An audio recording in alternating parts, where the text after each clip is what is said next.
Vamos a continuar ahora con el tercer panel de la jornada, llamado Ciencia e Identidad. El mismo está integrado por Eric Stover, Cristian Orrego Benavente y Víctor Penchazade. La mesa va a ser moderada por Diego Colón Beck, biólogo e investigador del CONICET. Un fuerte aplauso para ellos.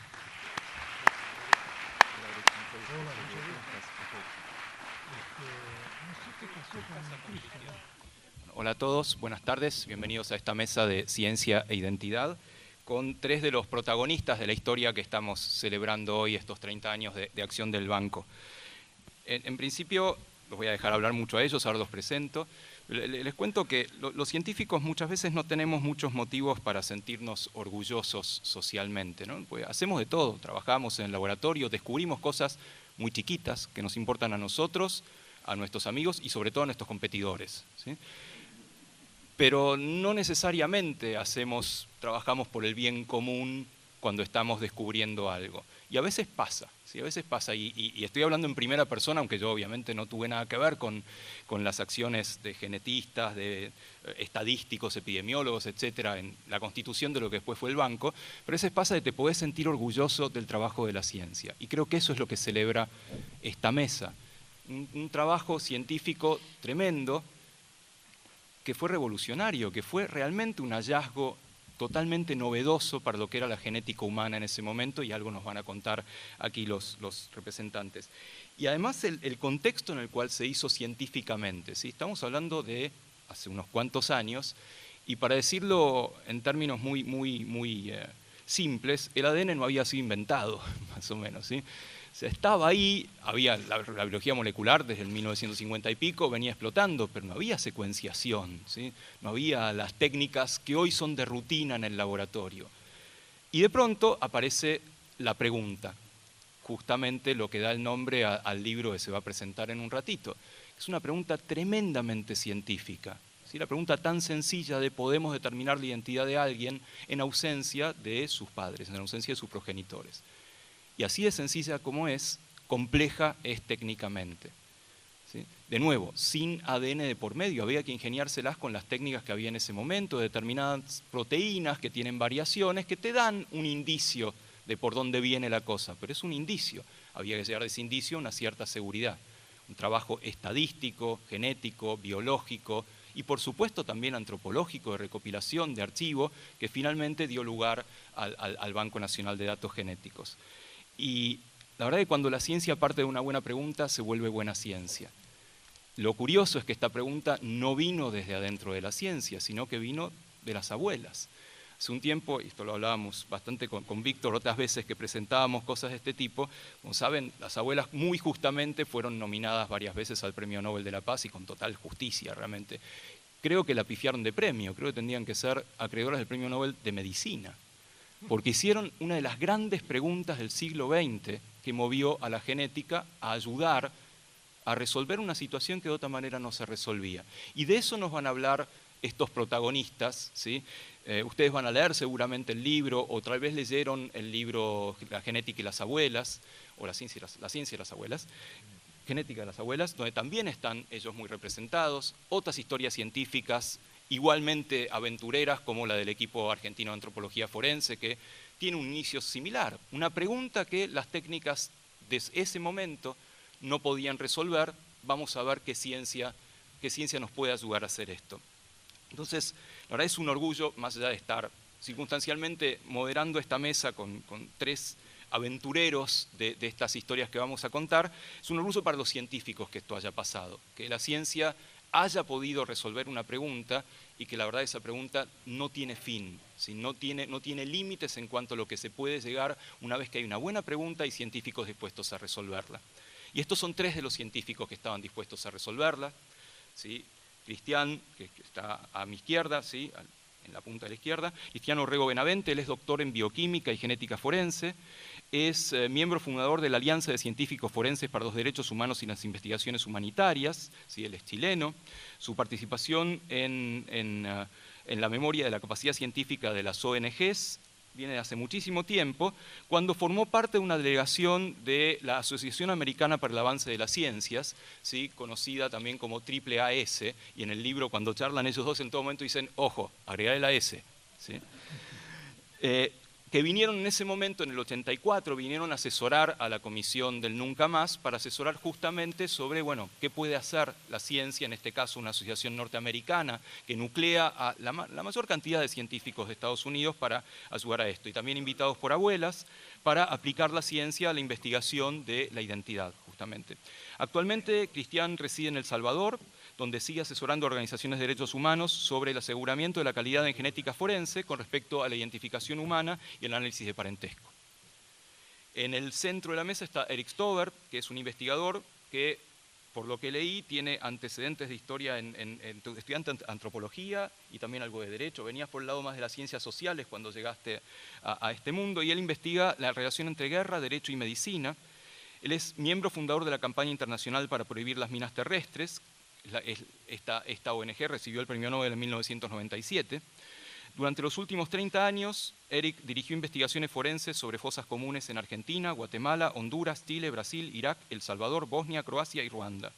A principios de 2000, Stover realizó el primer estudio sobre la trata de personas y el trabajo forzoso en Estados Unidos, en su país. Actualmente es director del Centro de Derechos Humanos y profesor también de Derecho y Salud Pública en la Universidad de California en Berkeley, en Estados Unidos. Y algo que después me gustaría que Eric comentara, en algún momento del libro, ¿sí?, tira algo así al pasar, porque yo soy medio chileno, y me gustaría que lo comentaras un poco de dónde viene esa parte. Y finalmente, aquí al lado mío, Víctor Penchazade, es médico, está especializado en pediatría, en genética médica, en salud pública y en bioética.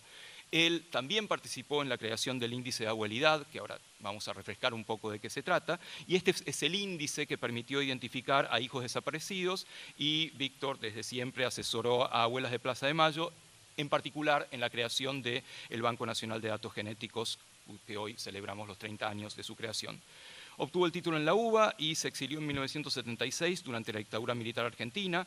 Fue pediatra de parte de mi familia que estaba en Venezuela, debo decir. Durante varios años ha sido consultor en genética y bioética para diversos organismos internacionales y nacionales, incluyendo la OMS.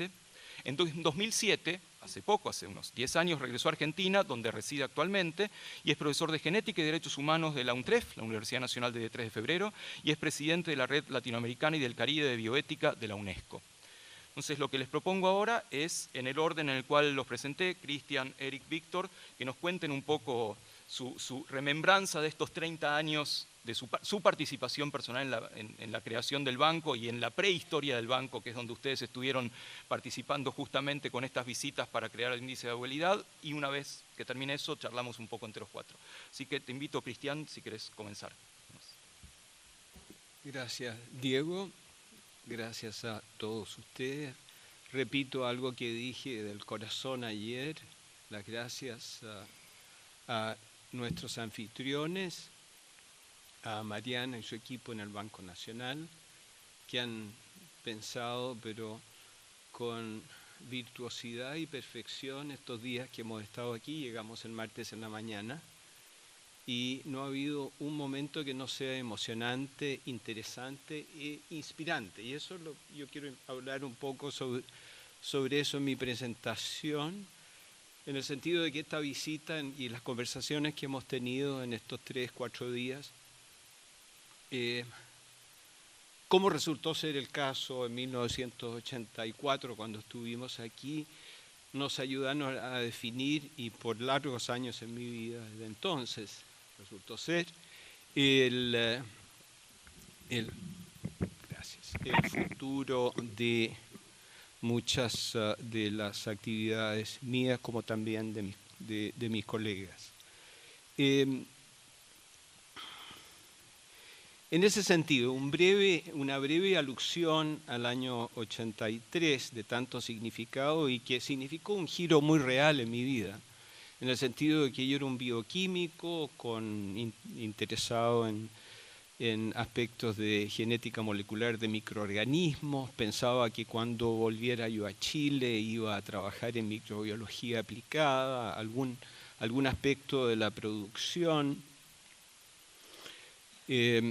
vivía en esos años en Estados Unidos durante la dictadura de Pinochet, pero la experiencia de 1984, cuando viajamos con la delegación de 7 personas en abril de ese año, en respuesta a esa pregunta de abuela y a la solicitud de CONADEP de aportar conocimiento y personal que pudiera apoyar a lo que se iniciaba en ese momento, cuando se necesitaba ciencia para la identificación de personas aún vivas, como también aquellas que murieron durante el horror que ustedes vivieron aquí, me cambió la vida y para mucho mejor, en el sentido de que le dio una definición a mi vida en intentar encontrar el justo equilibrio entre la búsqueda y la investigación de conocimiento sin mayor aplicación en la vida alrededor de uno, con un propósito interesante y uno pensaría noble, a lo que se refirió Diego hace un momento. Aquí yo creo que es una búsqueda que tenemos todos los científicos de poder encontrar ese justo equilibrio. La experiencia de 1984 me lo resolvió de inmediato. Y es así entonces que yo me interesé por la genética forense, y ayer conté la historia de que del Instituto Nacional de Salud, donde yo trabajaba en ese momento, en aspectos de genética molecular de un microorganismo, decidí entonces trasladarme a la Universidad de California, y esa es la historia que conté ayer, que en términos de lo científico, habiendo sido invitado a contar cuál fue el inicio de esto, de la aplicación de ciencias a derechos humanos, decidí hacerlo ayer con una narración de cuál era la ciencia que existía en ese momento, que comenzaba a emerger y que iba a ser útil en identificación humana. Y resulta que por razones que en California se utiliza mucho el término sincronicidades, en California en ese momento se encontraba el personal, el pensamiento, el grupo de personas que fue creando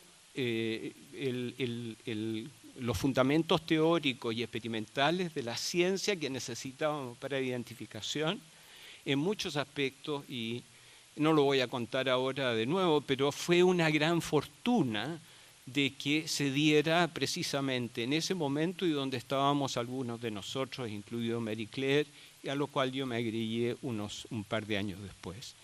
Y eso es lo que significó que eventualmente yo trabajara como genetista forense por 11 años en el Departamento de Justicia del Estado de California.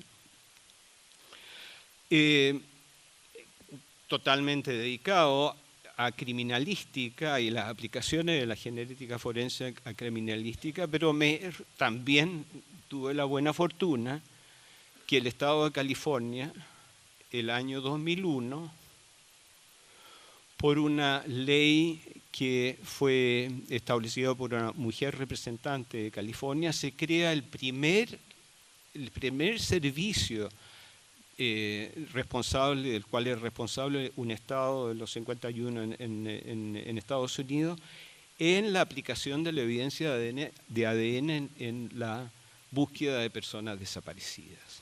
Lo que me favoreció mucho a mí también en seguir pensando y aprendiendo para todo lo que yo pensaba casi todos los días, que comenzó en abril de 1984 con este viaje aquí.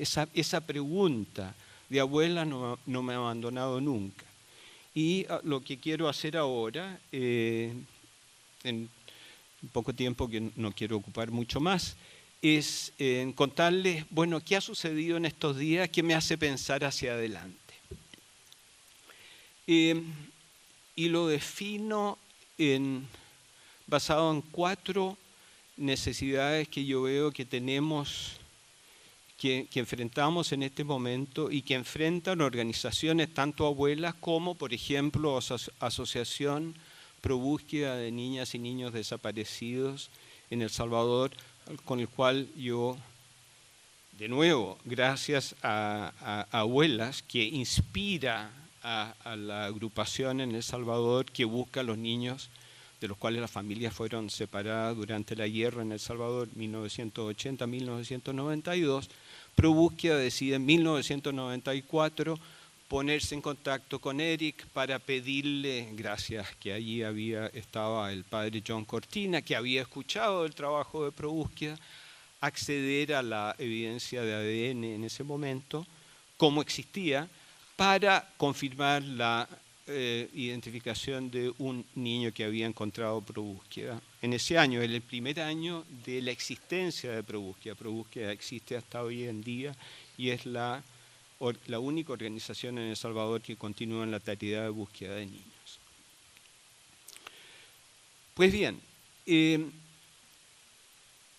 y utilizo el ejemplo de Pro Búsqueda porque desde 2004 adelante, para mí Pro Búsqueda comienza a ser una organización muy importante en mi vida en el sentido de aportar de nuevo lo que uno conoce a la labor de una organización como esta. Y es así que eventualmente me traslado a El Salvador.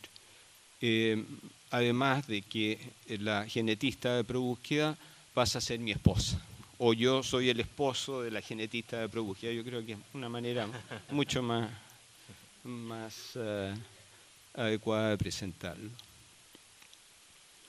Lo primero, y creo que he escuchado algo al respecto de este tema, es el problema del subregistro. Sabemos efectivamente cuántos niños fueron separados de sus familias durante los 12 o 13 años de la guerra civil. Sabemos, me hago la pregunta, en una conversación para después, cuántos niños fueron raptados, cuántos nietos fueron raptados en Argentina. Tenemos el universo total. El planteamiento es de que al tener una evaluación más precisa de ese universo, van a ser mucho más inteligentes las opciones de acción, la metodología y el trabajo a futuro que estas organizaciones emprendan. Hay 3 razones en el caso de El Salvador para pensar de que los 960 y tantos casos que tiene en sus registros Pro Búsqueda de familias que perdieron a sus niños durante la guerra es un subregistro, yo estimo, entre 2 o 3, un factor de 2 o 3.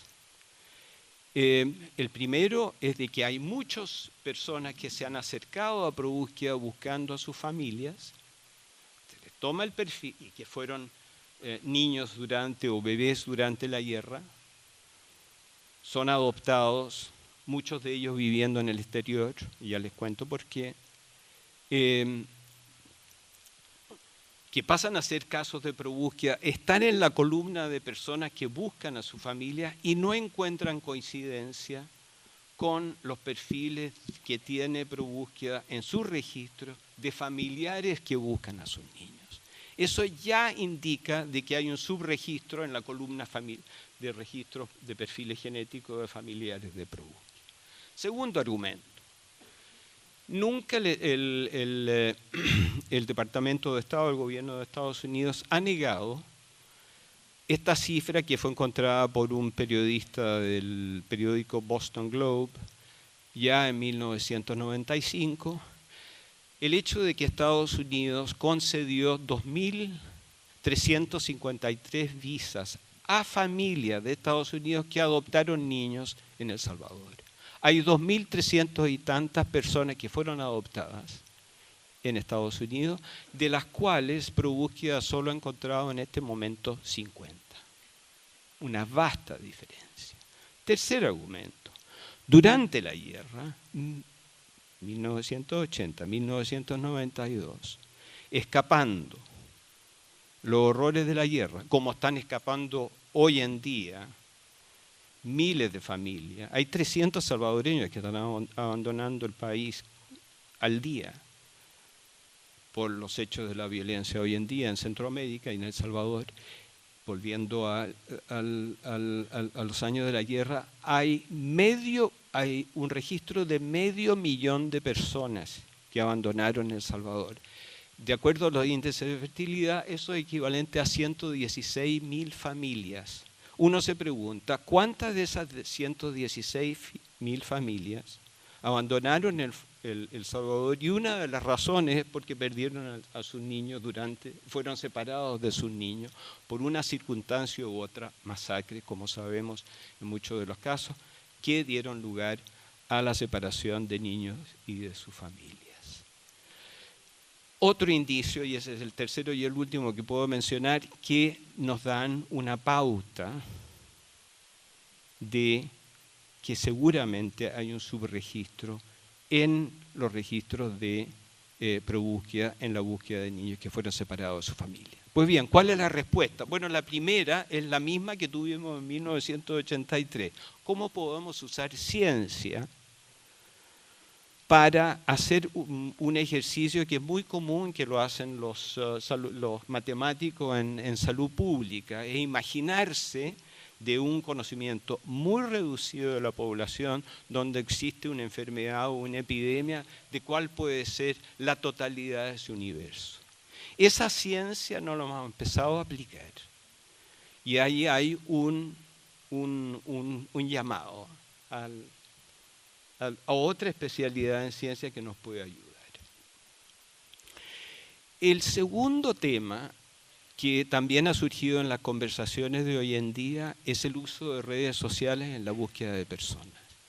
Tanto en abuelas como también en probúsqueda tenemos ejemplos bastante dramáticos de cómo las redes sociales han hecho posible encontrar personas. Pero son reducidos esos ejemplos. No tenemos, y aquí es el planteamiento también de ciencia y tecnología, no tenemos, no sé si se usa el término hackers, una sección en probúsqueda o en abuela, me imagino, de hackers, pero tremendamente conocedoras del comportamiento de las redes sociales como para hacer dos cosas. Uno, de que personas que buscan a sus familias les sea inmediatamente posible llegar a abuelas y llegar a probúsqueda. Nosotros hemos hecho simulaciones sentándonos al computador. Soy una persona de origen salvadoreño, sé que soy adoptado, voy a hacer una búsqueda para ver con quién me puedo apoyar. Y no necesariamente probúsqueda aparece en la primera página, sino que en la segunda y tercera. Y segundo, es cómo probúsqueda puede darse a conocer al mundo, a ese universo de personas que sospechamos que existe en el extranjero especialmente, que no conoce de la existencia de probúsqueda como para acercarse y presentar su caso. Hay dos temas más que también se beneficiarían de ciencia, pero quiero no ocupar todo y que representan ejemplos de la conversación de estos días que han sido muy inspiradores, gracias a la invitación de ustedes a tenernos aquí.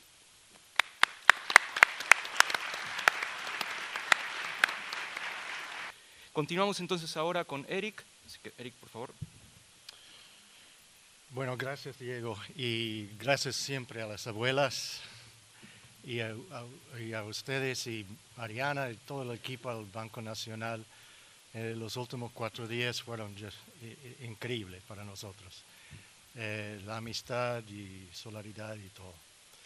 Y por favor, hágame el favor que no hablo muy bien el castellano, entonces tal vez yo voy a pedir ayuda a mis 2 amigos aquí que hablan muy bien el castellano, inglés. Y no sé si quieren mi historia personal o cómo, ¿cómo puedo? Así, a ver si puedo hacerlo. Empieza en 75.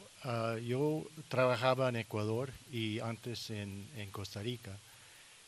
Y en febrero de 76 yo decidí de hacer un viaje a Chile porque soy medio chileno. Mi madre se falleció hace muchos años, pero era chilena.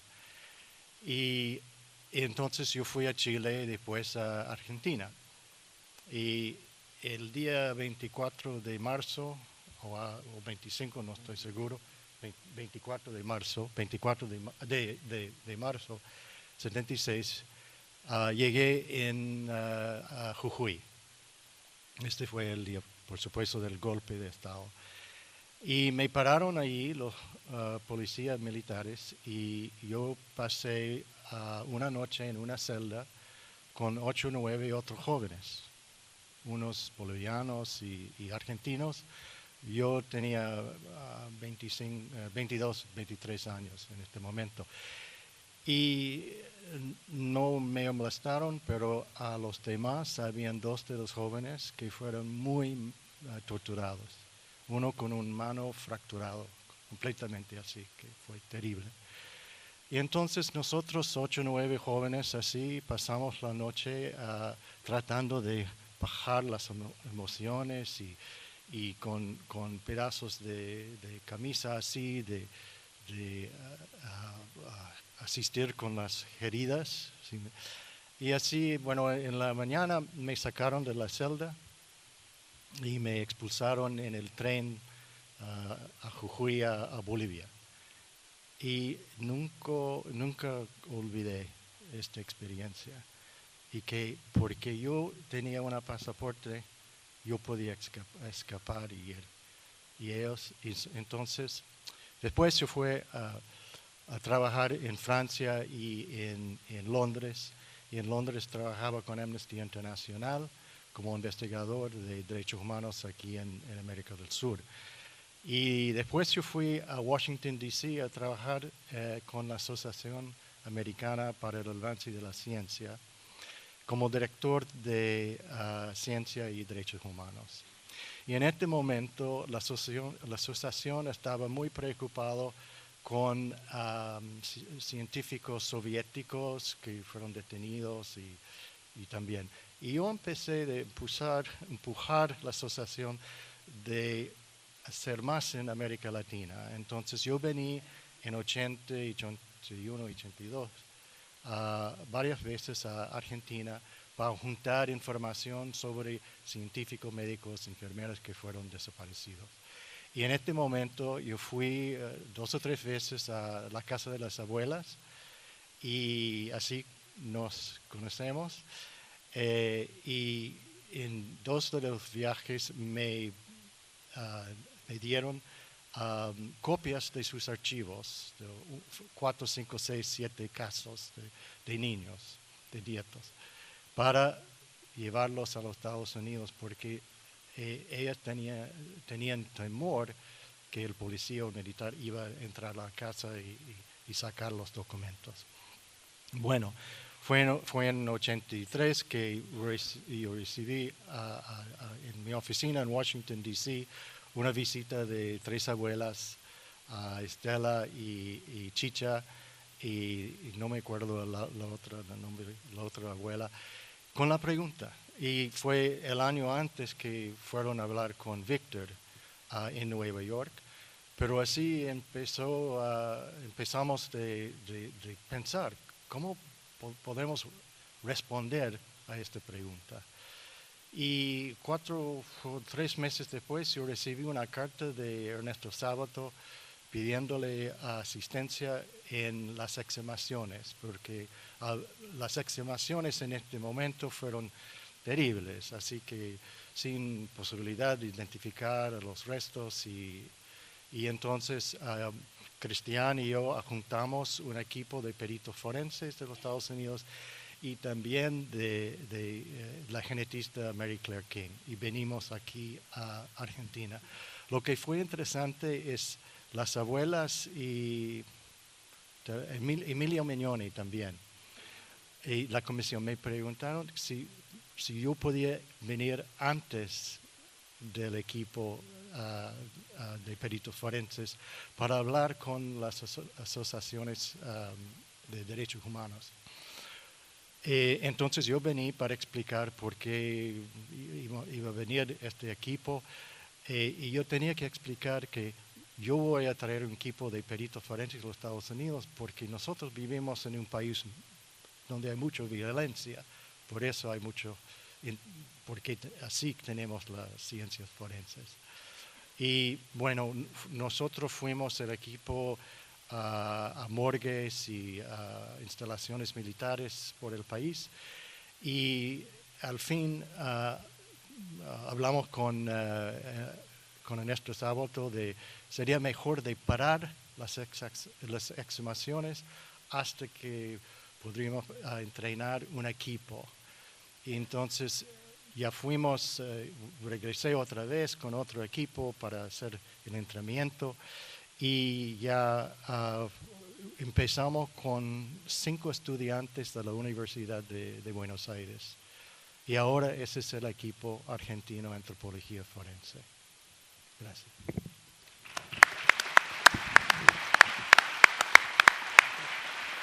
Eric, en la historia vos contás que viniste en el 81 y 82 y contás también que venías con gente de la Asociación Norteamericana de Estadística.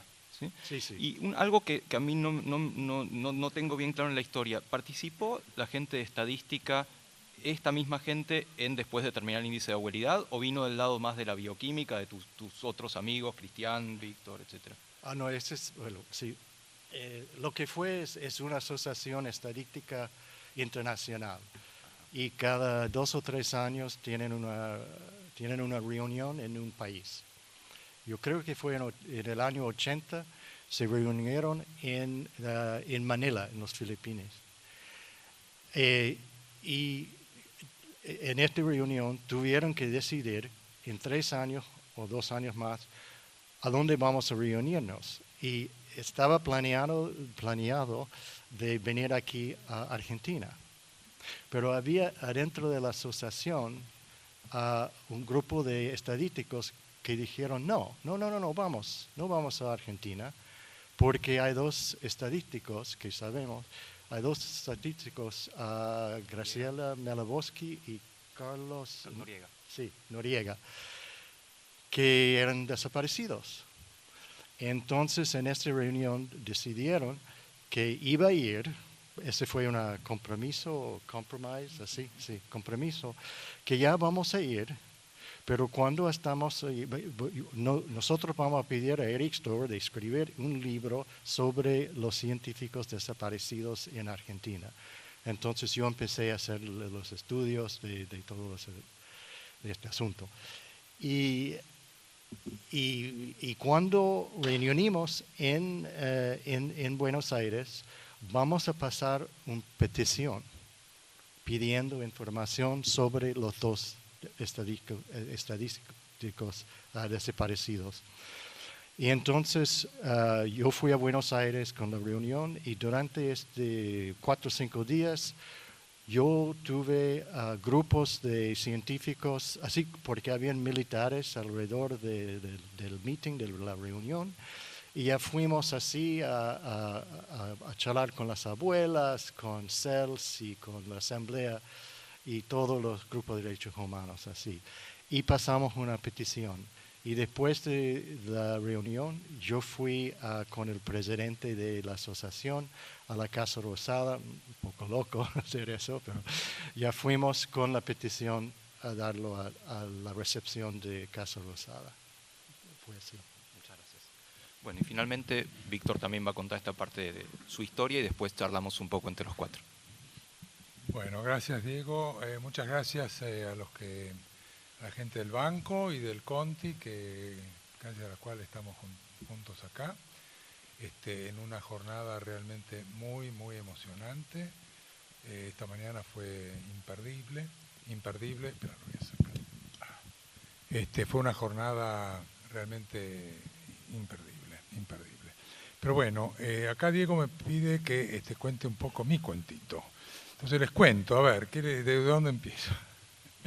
No, empiezo desde lo que me motivó a estudiar medicina, en realidad. A mí lo que me motivó a estudiar medicina no era tanto la parte científica de la medicina, sino el deseo de contribuir al ejercicio del derecho a la salud. O sea, me interesaba mucho la justicia social, específicamente en cómo se pudiera efectivizar el derecho a la salud, y eso motivó que los años míos de estudiante de medicina fueron bastante turbulentos para mí. Les voy a ahorrar algunos cuentitos, pero lo cierto es que una vez graduado,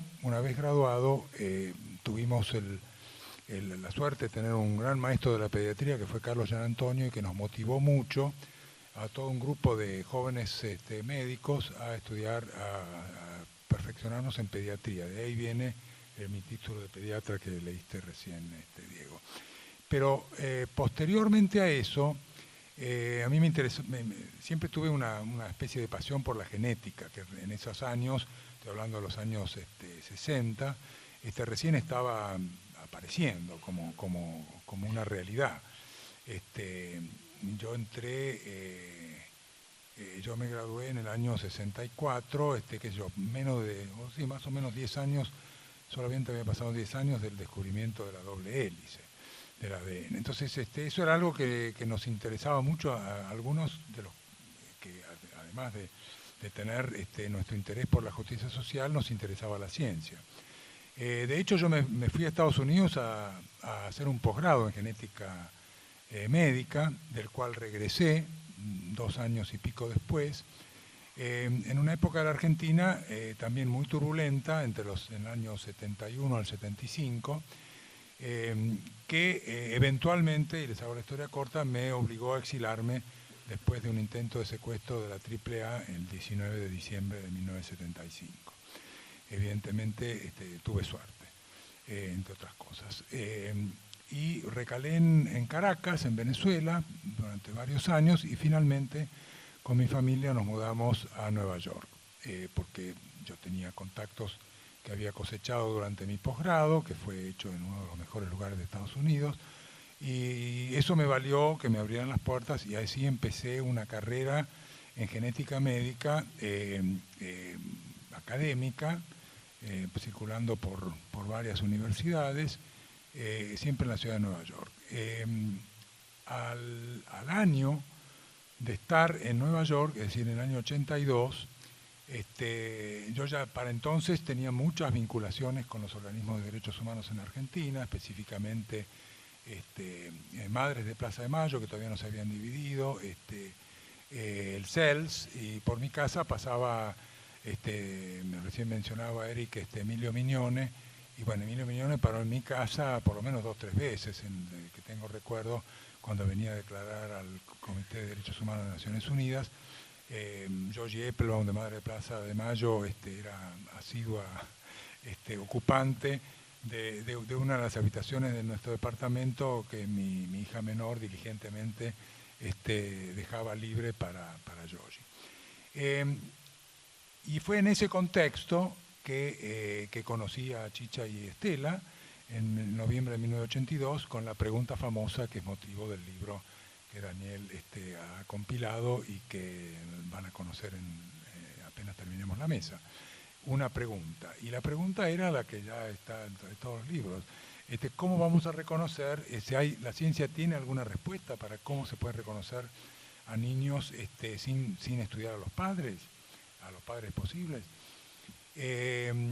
Y bueno, y el resto es historia, porque ya los contó parcialmente Cristian.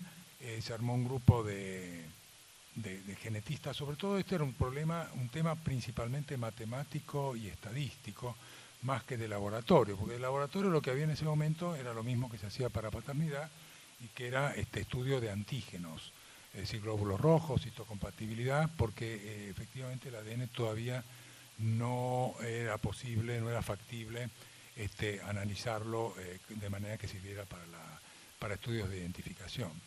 Y efectivamente, con el grupo de California, por llamarlo así, como lo llamó Cristian Orrego, surgió después de un tiempo de trabajo una formulación estadística que adaptaba los conceptos del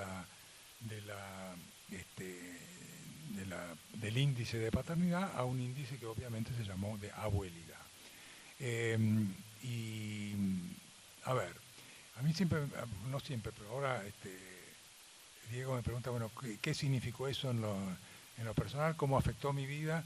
Bueno, la afectó positivamente de una manera dramática, como yo describo por ahí, un parteaguas, por varias razones. Primero porque yo tenía, desde siempre, tuve una dualidad positiva, una interacción, diría yo, entre el interés social y el compromiso social, por un lado, y mi interés por la ciencia. En este caso en particular fue por la genética, pero más aplicada a los temas de salud que a los temas forenses. Y sin embargo, tuve, digamos, una respuesta bastante inmediata. Eso lo puede testiguar tanto Chicha como Estela. Cuando me lo preguntaron dije, pero por supuesto se tiene que poder. Si todo nuestro genoma está representado en el genoma de los cuatro abuelos. Pero había un asunto adicional que me interesa destacar con respecto a la genética que a mí me tenía incómodo, y era que la genética, como es bien sabido, sobre todo durante la primera mitad del siglo XX, había sido utilizada para causas violatorias de los derechos humanos, y de antes también, pero yo hablo del siglo XX porque es de donde uno puede hablar del comienzo moderno de la genética, cuando se redescubren las leyes de Mendel. Y en ese momento, los que tenían la hegemonía y el poder de la disciplina de la genética eran sectores profundamente conservadores, elitistas y enquistados sobre todo en Inglaterra y en Estados Unidos, donde utilizaron esos pobres conocimientos que se tenían en aquel entonces para, sin mayor apego a las evidencias, promover políticas de eugenesia, esterilizar gente que se consideraban que no eran aptos para tener descendencia, para limitar la inmigración a Estados Unidos. Fue muy notorio con el apoyo de los genetistas de la época. Es decir, ni hablar después de cómo los nazis elevaron eso al paroxismo del Holocausto, porque ya digamos, va más allá de lo que uno puede imaginarse. Lo cierto es que la genética, al terminar la Segunda Guerra Mundial, no gozaba de muy buena conducta, digamos, de buenas notas de conducta. Entonces, después las cosas fueron cambiando, sobre todo con la revelación de las atrocidades nazis. Nadie hablaba en ese entonces, en la década de los 50 y 60, de las atrocidades que se habían cometido legalmente en Estados Unidos y que acabo de mencionar, esterilizaciones, discriminación racial, etc. Entonces yo no me sentía muy cómodo con mi carnet de genetista en ese momento. Así que mi ida a Estados Unidos, mi primer ida a Estados Unidos, que fue cuando me fui a formar en genética, para bien o para mal coincidió con la guerra de Vietnam y con la gran movilización que existía en el país, en los sectores conscientes de Estados Unidos y progresistas, de oposición a la guerra, y yo prácticamente estaba en la clínica o en el laboratorio durante además la mayor parte del día, pero después me iba a las marchas contra la guerra de Vietnam y demás. Y eso fue algo que se ve que por ahí la epigenética tiene algo que ver con eso, en el sentido de que son experiencias que me han marcado. Y me han marcado, y cuando llega esta pregunta famosa de abuela, yo digo, bueno, esta es la mía. Yo a este asunto me cuelgo a como dé lugar, y así fue como impulsé desde allá hacia acá la formación y el crecimiento y el desarrollo del Banco Nacional de Datos Genéticos. Pero quiero aclarar una cosa, yo nunca tuve ninguna ligazón formal al Banco Nacional de Datos Genéticos, ni la tengo ahora. La única ligazón fue cuando hace poco tiempo, con la formulación de la nueva ley que rige para el banco, apareció la necesidad de trasladar el banco de su predio antiguo al predio actual. Ahí el Ministerio de Ciencia y Tecnología me contrató a mí y a Héctor Targovnik, cuyas hijas andaban por acá esta mañana, no sé si están acá, pero nosotros dos que éramos para Pancho, el de Córdoba al 800, éramos los dos polacos, nos abocamos a la tarea, ya con las credenciales que nos daba el Ministerio de Ciencia y Tecnología, a posibilitar el traslado del Hospital Durán al predio actual.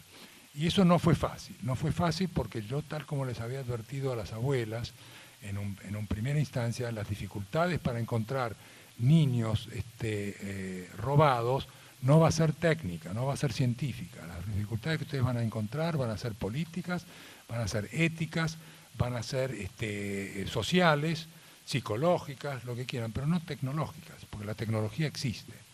Y por cierto, el Banco Nacional de Datos Genéticos, cuando se creó en el 87, ya disponía de la tecnología de punta de ese momento, que no pasaba de ser la de estudio de antígenos. Sin embargo, muy pronto, no muy después de que se descubriera la manera de analizar el ADN, eso lo descubrió Jeffries en los 85 más o menos, pero muy pocos años después el Banco Nacional de Datos Genéticos empezó a incorporar técnicas de ADN que, por supuesto, en los años que han transcurrido han mejorado, estamos a años luz de lo que era cuando no se disponía del ADN.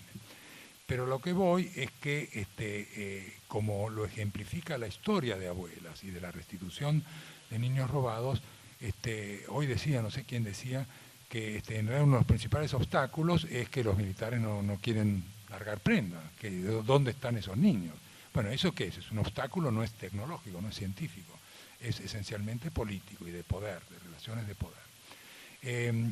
Cuando durante el menemismo este tema pasó a tener muy poca prioridad y hasta hostilidad por parte de los medios masivos de comunicación funcionales al orden imperante, también se las vilipendiaba a las abuelas, etcétera, eso lo pueden atestiguar ellas. Entonces, en este momento, afortunadamente, la ley, yo soy muy malo para los números, pero no me acuerdo el número de la ley, pero la ley del 2009 que rige actualmente para el banco, finalmente se pudo implementar con otro requisito fundamental, que era el que los directivos del banco sean elegidos por concurso y no simplemente por la meritocracia, como lo llamamos al que asciende, el que está esperando en la cola que se jubile el anterior, sino por méritos genuinos, y así fue como la otra responsabilidad que tuve desde el Ministerio de Ciencia y Tecnología es asegurar que el concurso que iba a elegir a esos directores fuera imparcial y preferentemente con contribución internacional, cosa que lo hicimos y estamos agradecidísimos a ese periodo que dio finalmente que culminó en realidad con el traslado físico del banco, cosa que no fue fácil, pero que finalmente gracias a la directora legítima, que es Mariana Herrera, y la que nos invitó a este evento, tenemos no solo un equipamiento, un personal, sino también directivos de primera clase. Ahora, mi historia personal siguió mi rumbo propio. A mí, si bien fue un parteaguas, yo no cambié de profesión, como hizo Cristian. Yo seguí siendo médico, seguí siendo genetista médico, seguí colaborando para la Organización de Servicios de Genética Médica en América Latina, que es lo que más, puedo arguir de que es lo que más nombre me ha dado o más satisfacciones me ha dado en mi carrera profesional a lo largo de por lo menos 30, 40 años, pero manteniendo siempre un compromiso absoluto y total con el trabajo de abuelas. Yo, desde el momento que pude pisar de vuelta mi país, y fue el día que asumió la presidencia Raúl Alfonsín, venía, aún habiendo seguido estando radicado en Estados Unidos, venía acá 3 o 4 veces por año, gracias a colegas que me invitaban por distintos eventos profesionales y científicos, gracias a abuelas en cuyos seminarios y actividades participé muchísimo, y gracias a familia que todavía tengo por acá y que también ejercían un imán, y los amigos incontables, muchos de los cuales además también volvían del exilio. Esa era la época. El asunto es que además de eso hice una especie de correo del zar moderno, y no con una carta secreta, sino con muestras, porque la vinculación con Marie Claire, que se ha mantenido a lo largo de la historia, entre ella y yo como colegas y amigos, representó que muchas muestras que se mandaban abuelas para Marie Claire, que sin ningún tipo de interés económico, porque ella tenía sus grants, de los cuales permitía que analizara muchas de las muestras que enviaba abuelas. ¿Y por qué abuelas podía tener esas muestras y por qué las enviaba? Bueno, la historia del banco creo que está bien escrita en el libro que ustedes van a tener oportunidad de leer, pero hubo periodos en los cuales efectivamente, y ya incluso post dictadura y post creación del Banco Nacional de Datos Genéticos, en los que las abuelas tenían mucho temor a que las pruebas, a quedarse sin las muestras, a que no se les dieran los resultados en tiempo y forma, etc. Entonces ellas, como querellantes en muchos de estos casos, ellas se juntaban una muestra. Se juntaban, tenían derecho a obtener una muestra, que un duplicado de la muestra les quedara en poder de ellas. Sí, perdón, discúlpenme. Que tenían, y termino ya, digo, y tenían temor de que esas muestras pudieran perderse o ser robadas acá, etcétera, etcétera. Si se robaban bebés, ¿por qué no se iban a poder robar muestras? Entonces se mandaban a Marie Claire, y acá hay que quiero abundar en simplemente hacerle un homenaje a Marie Claire, porque ella, sin ningún digamos, interés personal, porque ni siquiera fue motivo de sus publicaciones de esa época, fue el hecho de que a varias de las pistas para encontrar identificaciones provino del laboratorio de Marie Claire, pero que claro, como no tenía vinculación jurídica, eran datos que después se le pasaba a abuelas, y abuelas se las ingeniaban para hacerle saber a la gente del banco que por ahí podía venir la mano. Y eso todavía en momentos en que la base de datos del Banco Nacional de Datos Genéticos era muy embrionaria. Bueno, yo creo que les he contado a ustedes un poco lo que ha sido mi vida. Finalmente, efectivamente, como les comentó Diego, yo hace casi 10 años que estoy de regreso en el país, y bueno, sigo trabajando un poco en lo mismo. Sigo como una especie de, si se quiere, de referente ético y de amistad hacia la gesta de abuelas. Nunca me he metido en la parte, en nada que tiene que ver con el Banco Nacional de Datos Genéticos, y Mariana lo puede atestiguar, en cuanto ni a la tecnología, porque no es mi métier, ni a su organización ni demás. Pero sigo, para que se sepa, yo sigo muy motivado, sobre todo una vez que veo que el Banco Nacional de Datos Genéticos está nuevamente repuntando, que abuelas ya no me necesitan porque saben hacer valer sus derechos sin que nadie de afuera las ayude. Yo me sigo vinculando mucho a la tarea primigenia que me motivó a estudiar medicina, luchar por el derecho a la salud y por la ética y por la bioética con sentido latinoamericano. Nada más, gracias.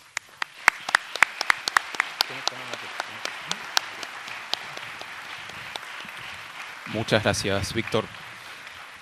Lo de Víctor me da pie a un comentario que iba a hacer hacia el final, que en esta mesa falta alguien que no está en el programa, pero estaba invitado, que es el ministro de Ciencia, es Lino Barañao, que lo invitaron a abuelas justamente como un reconocimiento a que Lino estuvo muy metido en esto de que el banco pase a la órbita del Ministerio de Ciencia, Tecnología e Innovación Productiva, pero no podía venir por cuestiones de agenda. Manda igual saludos a esta reunión, que obviamente le interesa mucho el resultado de lo que esté pasando de la ciencia hacia la sociedad. Tendría un comentario y una pregunta para los tres, ¿sí? En principio, si uno lee la historia de cómo se llegó al Banco Nacional de Datos Genéticos, hay una serie de casualidades, una serie de, realmente, que, digamos, que vos estuvieras, Víctor, en ese momento en Nueva York con un montón de conexiones y que abuelas fueran a verte directamente a vos. Lo mismo que hubiera una comisión de responsabilidad científica de la Asociación Americana para el Progreso de las Ciencias, que estuviera justamente comandada por Eric, que después lo trajo a Cristian, que conocieran a Mary Claire King, que conocieran a Luca Cavalli Sforza, que es un poco el genetista humano que nos ha marcado el camino, que finalmente no trabajó en esto y fue quien recomendó a Mary Claire. Pero ¿por qué se dieron esas casualidades? Es la pregunta que yo me hago y les quiero hacer. ¿Qué había de fondo? En principio, como ven, estamos rodeados de hippies, uno que andaba haciendo marchas contra la guerra de Vietnam y otro andaba de mochilero bajando por Latinoamérica a dedos, ¿sí? Así que algo nos está diciendo, me parece. Pero lo que tienen en común, y lo pregunto con un poco de intriga, es que todos estos personajes nombrados tenían una historia personal a propósito de los derechos humanos. Víctor con un intento de secuestro, se tuvo que ir de un día para otro. Eric contó, estuvo preso el 24 de marzo del 76, con pasaporte norteamericano, preso en Jujuy y echado a Bolivia. Cristian, que también se había ido de la dictadura de Pinochet. Mary Claire King, que yo no lo sabía, me enteré hace poco, en el 73 estaba dando clases en Santiago de Chile y la sorprendió el golpe en Santiago y obviamente también se tuvo que ir.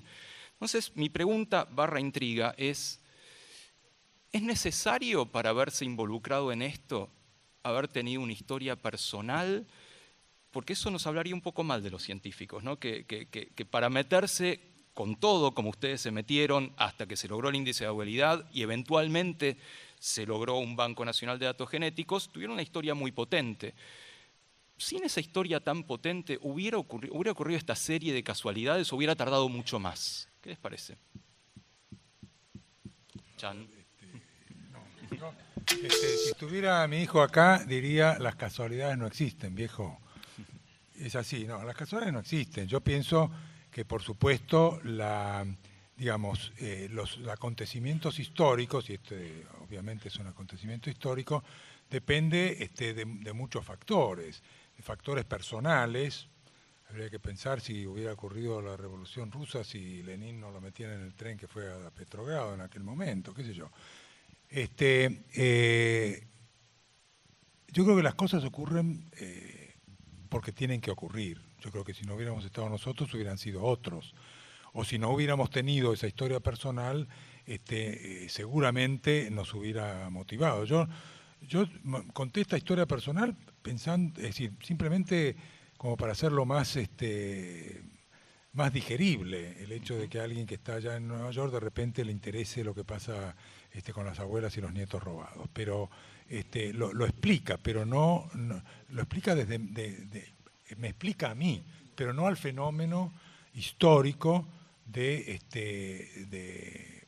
lo que ocurrió, porque ocurrió ni por mí ni por ninguno de los actores, pienso yo, individuales, sino ocurrió porque era un movimiento histórico ético de la historia, y en particular acá de la Argentina. Quizá hubiera demorado un poco más, pero no sé, quizá le dejamos la palabra a Eric, que de su versión. Sí, perdón. Y cerca del micrófono. Fuerte, ¿eh? Okay. Bueno, primero tengo que aclarar algo, es que no soy científico, entonces más fácil para mí. No, es sentar ahí en mi oficina con 3 abuelas con la pregunta y yo tenía que hacer algo por su determinación. Yo digo, yo he trabajado en muchos países en América Latina, otros países en Bosnia, en Ruanda, así que con las familias, siempre con las familias. Y si hay algo que aprendí es que no hay una fuerza humana más poderosa de una mujer, de una madre o padre que está buscando a su hijo o hija. Entonces yo tenía que hacer algo. Y hay otro cuento. En los años 80, bueno, después del cambio de gobierno, yo vení con reactivos bioquímicos para el laboratorio. Y entonces cada vez que llegué a inmigración en el aeropuerto, fue interesante porque cuando llegamos hace 4 días, no vi el vidrio que estuve ahí. Antes yo creo que había un vidrio. Y siempre cuando yo pasé a inmigración, yo vi a través del vidrio 2 o 3 abuelas esperándome. No esperándome, pero para los reactivos bioquímicos.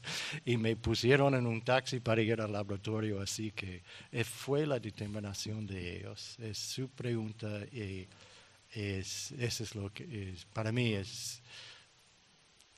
teníamos que hacer algo así.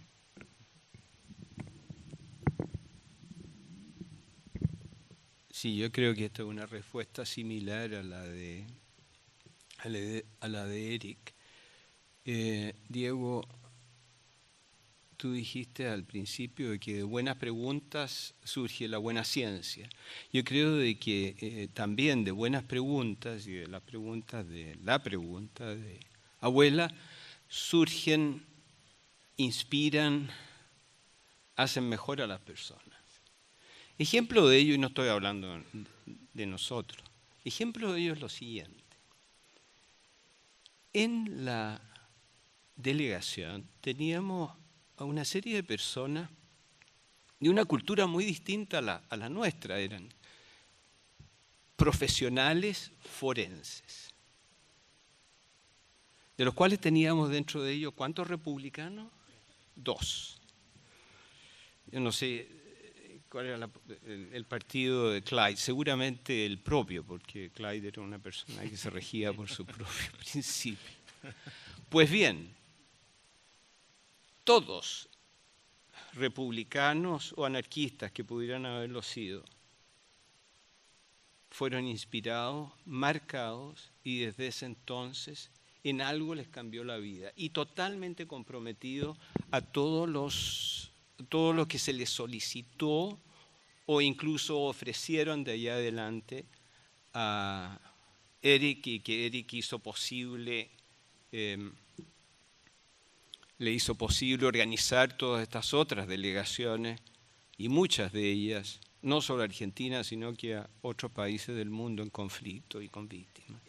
Así que hay algo en esa pregunta, hay algo de donde viene la pregunta que genera un comportamiento novedoso en las personas. Eso nos da bastante esperanza, especialmente en los tiempos que corren. Muchas gracias. Bueno, además, me devolves la fe en los científicos, por otro lado.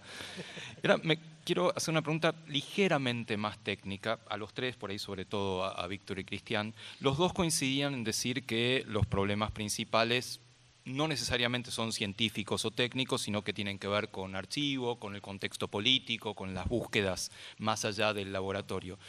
Pero quiero centrarme en el laboratorio. ¿Qué se imaginan que nos falta para esta pregunta, para poder avanzar más desde el laboratorio en la búsqueda de identidad?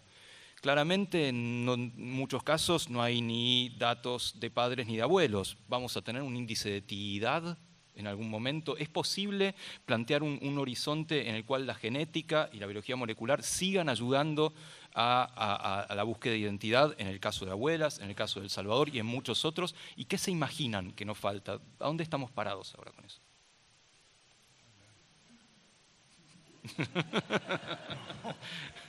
El forense acá es Cristian, pero mi instinto me dice, y lo poco que conozco de genética forense, es que en realidad los métodos de identificación, y yo prefiero siempre apellidar a la identificación con el término genético, okay, o genética. Identificación genética, identidad genética, porque sabemos, y lo ha puesto Mariana en su no sé, ¿dónde lo escribiste? Yo te lo leí. En algún lado, no, que la identidad es más que el ADN.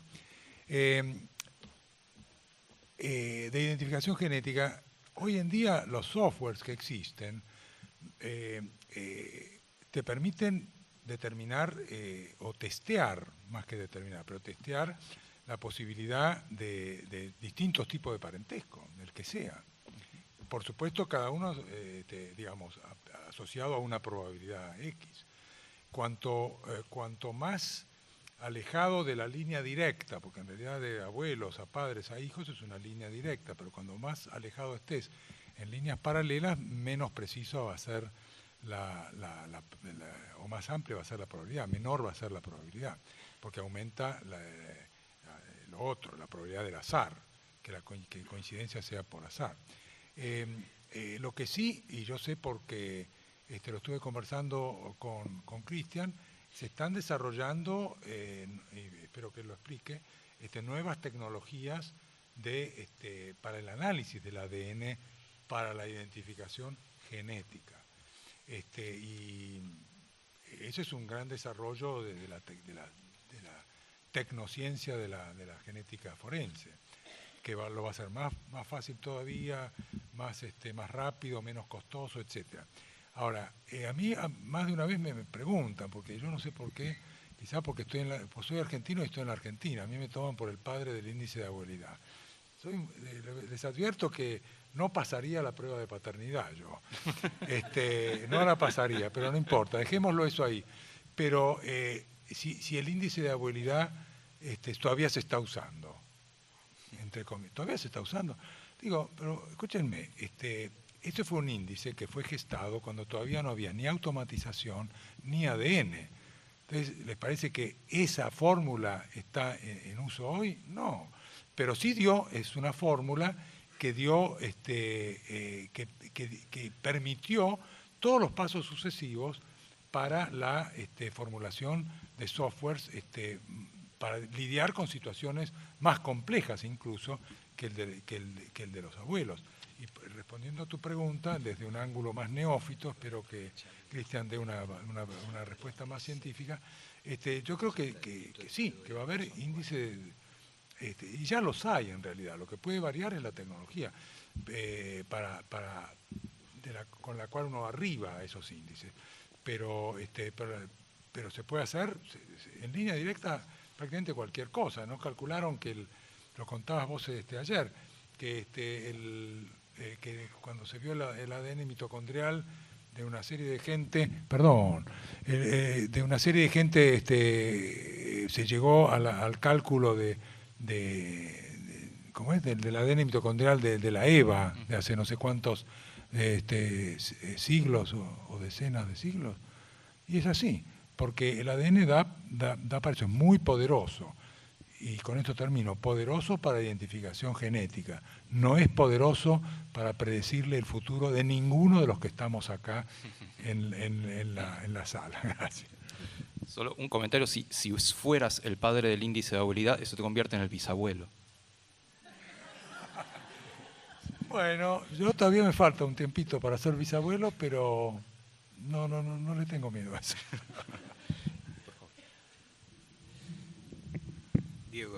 Diego, gracias por esa pregunta, porque me va a permitir, de los 4 temas que al inicio les planteé, que quería comentar con ustedes, inspirados por esta visita o refrescados por esta visita, me va a permitir introducir el tercero. Y hemos confabulado aquí con Eric, que hará él la presentación del cuarto. Ayer, en un programa muy astutamente diseñado, el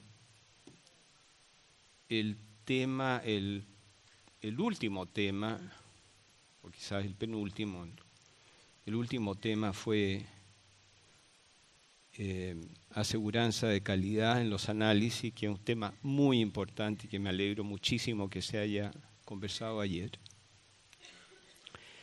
Se tocó el tema de las nuevas tecnologías, de nueva generación, análisis de tecnologías de nueva generación que revoluciona el análisis de ADN en forma totalmente novedosa y enormemente poderosas, que nos va a permitir en cantidades similares a las que necesitamos hoy en día, incluso menores, obtener muchos más marcadores de una sola muestra y a un costo incluso más bajo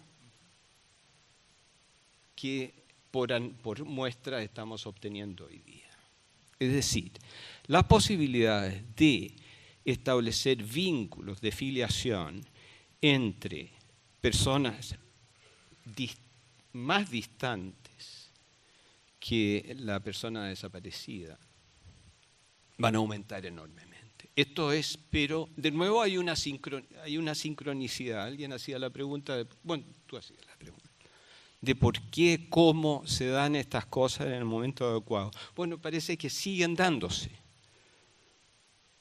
que nos favorecen enormemente en este trabajo. Y este problema de ausencia de parientes cercanos es otra de las consecuencias de la impunidad. El trabajo de probúsqueda en El Salvador lo ilustra. El Salvador termina el conflicto en 1992, hay un acuerdo de paz, se firma el acuerdo de paz, días después hay una ley de amnistía que solo fue derogada en julio del año pasado y el país ha vivido en la total impunidad. Eso no ha impedido de que la Asociación Pro Búsqueda haga lo que ha hecho con el enorme empuje de la familia y el compromiso de muchas otras personas. Pero a medida que pasa el tiempo y el país no adopta la búsqueda de personas desaparecidas, no ha establecido un Banco Nacional de perfiles de los familiares. Ellos están falleciendo en este momento. ProBúsquedas este año ha decidido el ofrecer, en la ausencia del Estado, a las familias, algunas de las familias, de familiares detenidos, desaparecidos, fallecidos, el colectar una muestra y guardar esos perfiles hasta el momento en que sea posible hacer algo útil con ellos.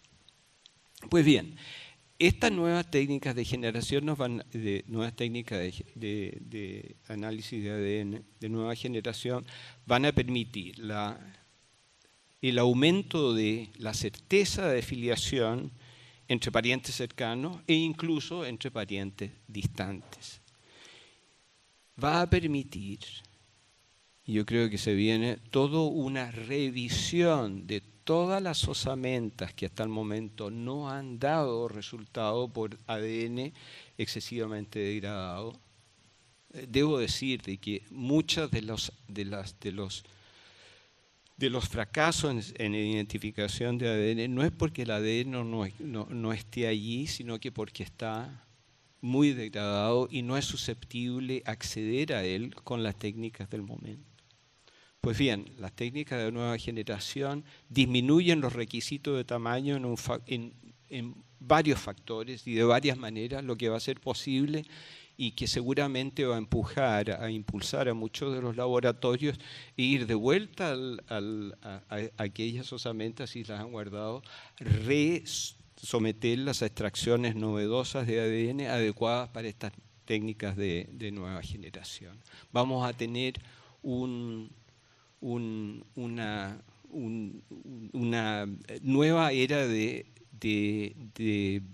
descubrimiento de identidad a partir de lo que no ha resultado hasta el momento y de situaciones futuras absolutamente novedosas. Les describo algunas. Una, a finales de abril, en la revista Science, del grupo de Alemania, del Max Planck Institute, en parte liderado por Svante Pääbo, la persona que en 1988 demostró a partir de tejido de individuos de 7.000 años, lo que describí ayer en la presentación, que era posible detectar fragmentos muy pequeños en esa época, en 1988, con las técnicas disponibles, acceder al ADN auténtico de aquellos individuos. Hoy en día han demostrado en sitios arqueológicos de donde se obtuvieron fragmentos pequeñísimos de individuos neandertales, 30.000, 40.000 años atrás, han demostrado que es posible obtener ADN del sedimento de aquellos sitios arqueológicos de individuos de ese ancestro, de esa autenticidad étnica, de tal manera que ahora podamos concebir el descubrimiento de fosas clandestinas de personas desaparecidas, donde incluso si no encontramos fragmentos óseos de aquellas víctimas por degradación de los fragmentos, o como se ha dado en Chile en por lo menos 10 sitios que fueron reexhumados por los secuaces de Pinochet para borrar la evidencia de la existencia de víctimas enterradas de forma clandestina, vamos a poder acceder al ADN de la víctima en el sedimento de aquel lugar. Ese es el momento que estamos viviendo a futuro y que nos enfrenta a, y de ahí volvemos al tema que tú presentaste, Víctor, es que nos enfrentamos por cada avance de la ciencia o por cada técnica que brindamos a este tipo de trabajo, situaciones éticas enormemente complicadas, porque el detectar ADN de una víctima de desaparición indica que el individuo efectivamente estuvo allí, es una persona fallecida. ¿Cómo se le informa y qué sucede en la familia a la cual entonces informamos de esa manera de que el ser querido ya no existe? Pues bien, parte de la respuesta está allí. Entonces, esto me ofrece para presentar la tercera pregunta, de la cual hemos estado conversando Mariana, el grupo del banco, la importancia, debido a todos estos avances, de estudios poblacionales para afinar el conocimiento que vamos a tener de poblaciones y las frecuencias de marcadores genéticos en ella. Esos son trabajos que en muchos países no se han conducido. Estamos usando datos poblacionales de poblaciones hermanas o en algunos casos bastante distantes. Hoy en día, con las técnicas que tenemos y que ahora vienen de nueva generación y que están siendo activamente validadas y descritas ayer, una de las primeras aplicaciones que yo propondría que tenemos que hacer, apliquémoslas para obtener todo el gran universo de marcadores, los presentes como también los que vamos a usar a futuro, en estudios de poblaciones muy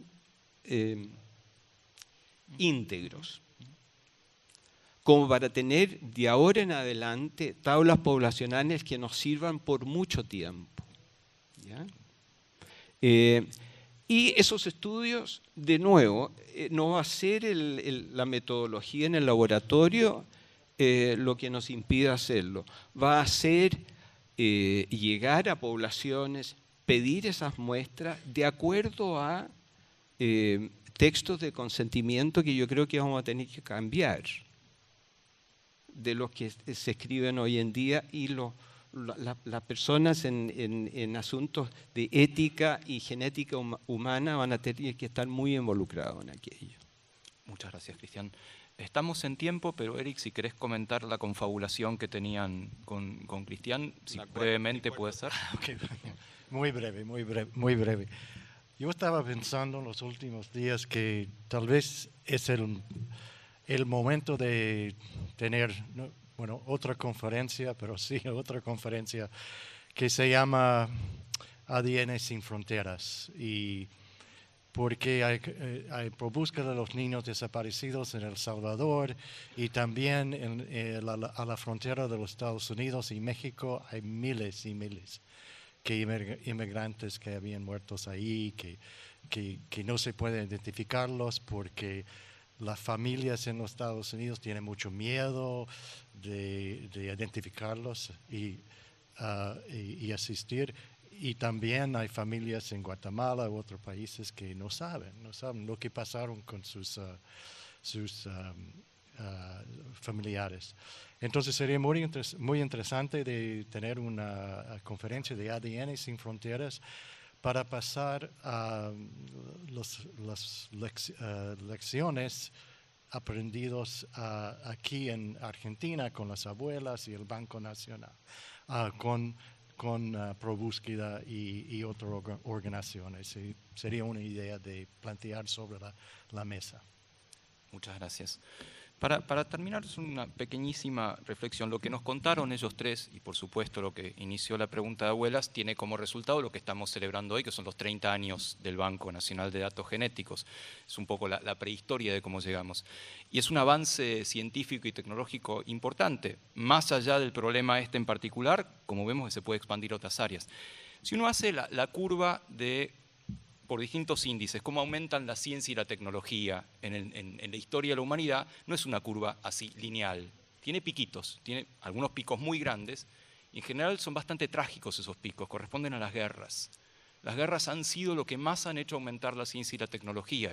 Uno se avergüenza un poco de eso, pero es un hecho.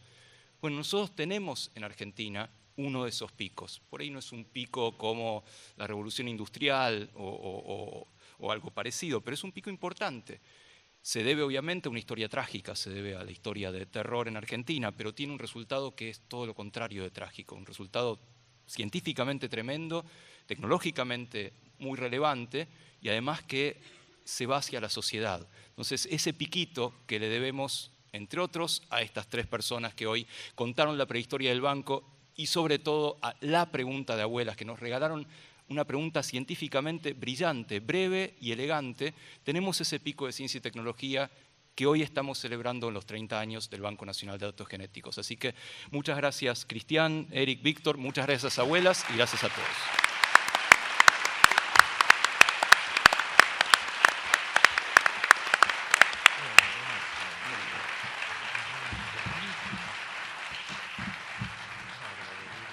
Hola, hola, hola. Despedimos entonces. Fuerte, fuerte el aplauso. Merecen otro fuerte aplauso a nuestros científicos. Todo el agradecimiento para ellos y el reconocimiento. Les recuerdo y los invitamos nuevamente a compartir sus fotos y experiencias de toda esta jornada en las redes sociales. Recuerden que el hashtag es 30 años BNDG. Numeral 30 años BNDG.